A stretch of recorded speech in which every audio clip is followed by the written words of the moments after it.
ദില്ലിയിൽ പാക് ചാര സംഘടനയായ ISIയുടെ പിന്തുണയോടെ പ്രവർത്തിച്ചിരുന്ന ഭീകര ശൃംഖലയെ പോലീസ് പിടികൂടിയിരിക്കുന്നു. 7 പേരാണ് ഇതിൽ അറസ്റ്റിലായിരിക്കുന്നത്.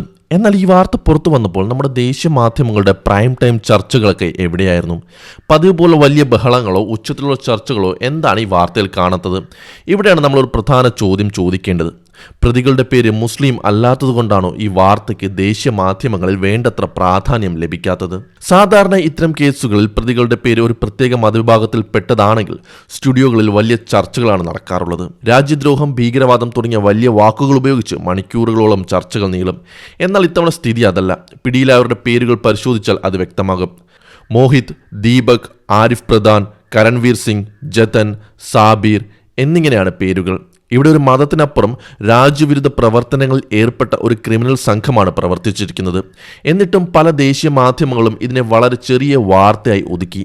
പ്രതികൾ എല്ലാവരും ന്യൂനപക്ഷ വിഭാഗത്തിൽപ്പെട്ടവരല്ല എന്നതാവാം ഇത്തരം മാധ്യമങ്ങളുടെ പ്രൈം ടൈം താൽപ്പര്യം കുറയാൻ കാരണം.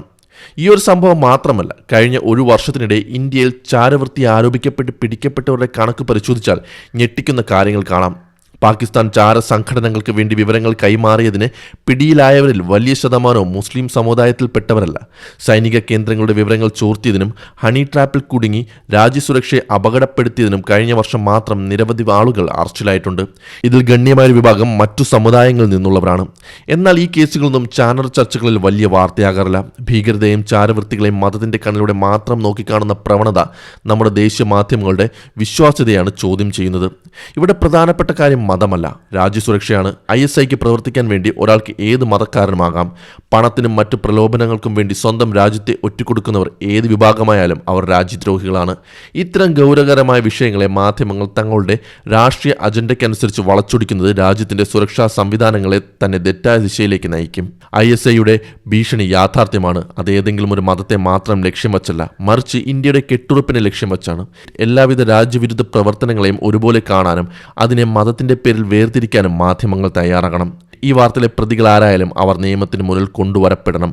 ഇനി എന്താണ് ഇപ്പോൾ പിടിക്കപ്പെട്ട പ്രസ്തുത കേസിലെ ഞെട്ടിക്കുന്ന വിവരങ്ങൾ എന്ന് നോക്കാം. ആസൂത്രിതമായ ഭീകരാക്രമണങ്ങൾ, ആയുധക്കടത്ത്, ലഹരിമരുന്ന് കടത്ത് എന്നിവ ലക്ഷ്യമിട്ട് പ്രവർത്തിച്ചിരുന്ന 7 അംഗ സംഘത്തെയാണ് ദില്ലി പോലീസ് അറസ്റ്റ് ചെയ്തത്. പാകിസ്ഥാൻ കേന്ദ്രമാക്കി പ്രവർത്തിക്കുന്ന ഷഹ്സാദ് ഭട്ടി, അജ്മൽ ഗുജ്ജർ എന്നീ ഭീകരരുമായി നേരിട്ട് ബന്ധമുള്ളവരാണ് പിടിയിലായ 7 പേരും. ദില്ലി NCR മേഖലയിൽ വൻ സ്ഫോടനങ്ങൾ നടത്താനായിരുന്നു ഇവരുടെ പദ്ധതി. കേവലം ക്രിമിനലുകൾ എന്നതിലുപരി പാക് ISIയുടെ നിർദ്ദേശപ്രകാരം പ്രവർത്തിക്കുന്ന ഒരു ഭീകര മൊഡ്യൂളാണ് ഇതെന്നാണ് പോലീസ് വ്യക്തമാക്കുന്നത്.